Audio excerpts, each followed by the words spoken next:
What's up, Bill? I know this is kind of getting towards the borderline of being late, but I have been doing that homework nonstop this whole weekend. I didn't even finish the mobile app project that was due yesterday, so I'm going to get right into this video. This video is talking about software engineering lifecycle models, pretty much trying to figure out what is the right one to use compared to others. I know at the beginning he talks about like the waterfall method and kind of like how some companies could use that. Like, for example, it was called this from like building a bridge.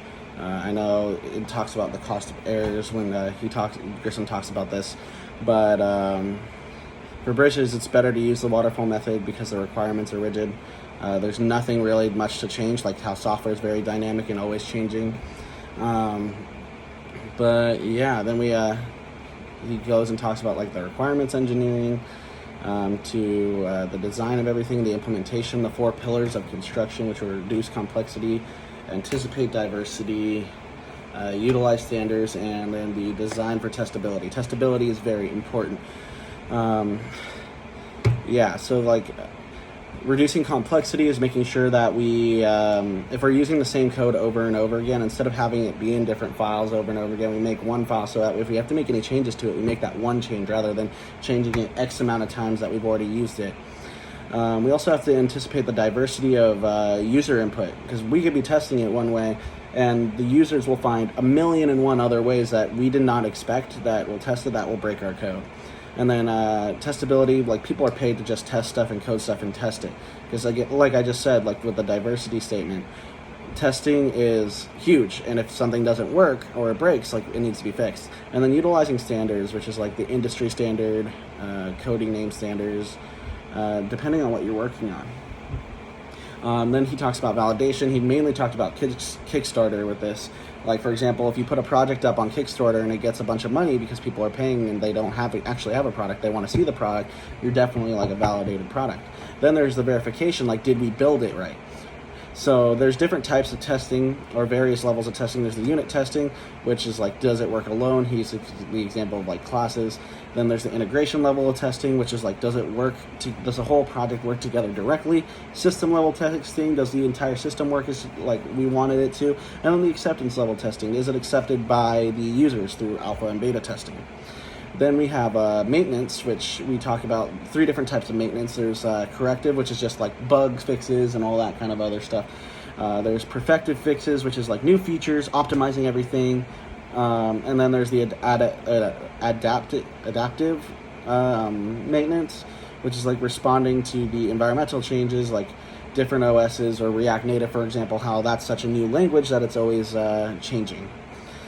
So then he talks about a bunch of different models. He talks about the waterfall model, which we talked about several times before. Then I'm not really going to go over that one as much. Then we go into the spiral model, which is pretty much like a really dependent on high risk. Like, we don't know if people are going to leave, people are going to get fired, or like what happens with the project. It's like a very complex model and it's hard to enact, but it includes risk analysis. And we are producing the software with early feedback, which is good. Then there's evolutionary prototyping model, which we start by creating like part devs do understand.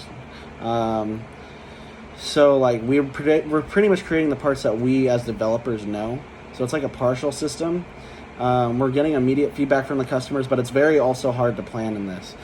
So then there's also the rational unified process, which is like based on unified modeling language. It's like each stage is done in like different phases, and like the different phases of construction, elaboration, inception, transition, so on and so forth.